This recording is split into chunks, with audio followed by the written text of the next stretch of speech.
L'Organisation mondiale de la santé estime que tous les ans, la vaccination prévient plus de 2 millions de décès. Quand vient le temps de faire vacciner bébé, par contre, plusieurs parents s'inquiètent des effets à long terme de ces vaccins. Ruby a exploré les deux côtés de la médaille. Faire vacciner ou non? Bonne question. En médecine, si vous regardez toutes les maladies qu'on peut avoir, je peux à peu près compter sur les 10 doigts d'une main les maladies que je peux potentiellement éviter par vaccin. Il y en a à peu près 10-12. Tout le reste, j'en ai pas d'outils préventifs. Donc, les quelques douzaines que j'ai, j'aimerais pouvoir les utiliser pour prévenir ces maladies-là. Vos enfants ne sont pas vaccinés? Non, par choix, j'ai décidé de ne pas les vacciner parce que j'ai été une mère allaitante, donc j'ai allaité mes enfants pendant 8 ans. Et je me suis préparée avant aussi.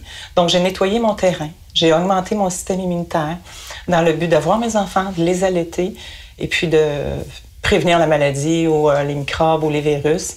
Et j'ai étudié en naturopathie, en phytothérapie, en iridologie, en toutes sortes d'aides pour aider mes enfants, ma famille finalement, puis ceux qui nous entourent, dans le but de prévenir la maladie. Est-ce que vous vous êtes soucié des risques d'avoir des enfants non vaccinés à l'école, juste dans la société? Est-ce que ça vous inquiétait? Pas du tout, parce que tout le monde était vacciné. Je te suggère du Tuya. Ça va nettoyer ton corps, le préparer à recevoir le vaccin. Dans le fond, est-ce que les vaccins sont victimes de leur propre succès? Est-ce qu'on a l'impression que c'est plus nécessaire de se faire vacciner? Qu'est-ce que vous dites pour démystifier ça? J'aimerais que ça soit vrai. C'est vrai pour une maladie, qui est la variole. La variole, on est à bout de l'éliminer mondialement. Puis je sais, parmi vous, par votre famille, les gens voyagent. Les gens vont à l'étranger. Les gens d'ailleurs viennent ici. Donc, si j'ai eu mon vaccin, je suis protégée à 95-97 à peu près. Si j'ai pas eu mon vaccin, puis que le microbe arrive, je suis susceptible à 100 Une méningite, c'est un microbe qui est tellement méchant qu'il peut faire mourir un enfant en 12 à 24 heures. Il faut juste faire un choix éclairé, s'informer. Puis mes enfants, ils s'en portent bien. Il y en a juste un, à un moment donné, Nadia, qui a fait une gaffe, là. Oui, mais hein? je voulais vous en parler. Un de vos enfants a décidé de se faire vacciner à l'adolescence. À l'adolescence. Donc, Justin, il a décidé de se faire vacciner, de suivre la masse à l'école. Et il s'est fait vacciner. 14 vaccins en ligne. Justin a été sur le dos pendant plusieurs jours. Il ne faut pas se le cacher. Il y a de la formaldéhyde, il y a du mercure, il y a de l'aluminium. C'est tous des trucs, là... C'est bien beau l'antigène, c'est bien beau qu'on injecte le microbe, mais c'est ce qui va avec qui cause des effets secondaires. C'est pas juste le vaccin qui vous inquiète. Non, c'est pas le vaccin qui m'inquiète, pas du tout. C'est le reste. Aucun être humain qui aime avoir une petite piqûre. Non, c'est vrai. Une petite piqûre, c'est jamais... Les vaccins renforcent l'immunité contre une maladie spécifique. Est-ce qu'il y a un impact sur l'immunité générale lorsqu'on fait vacciner?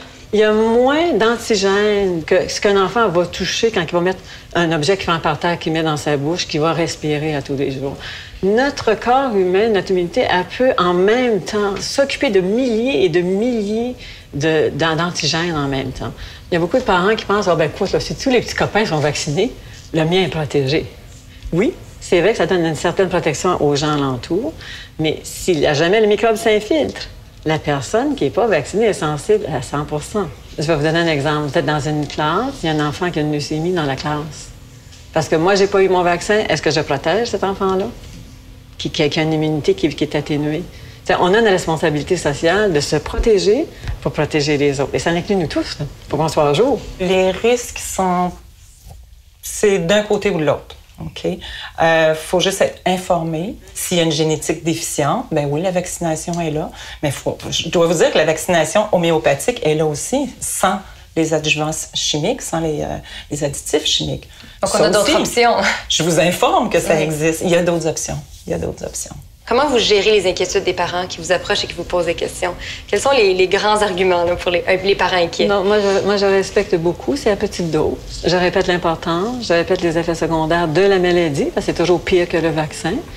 Et je ne lâche jamais. Je peux vous dire, parce que j'ai vu des enfants mourir en 12 heures. Donc, si j'ai un outil qui peut prévenir ça, je vais travailler fort.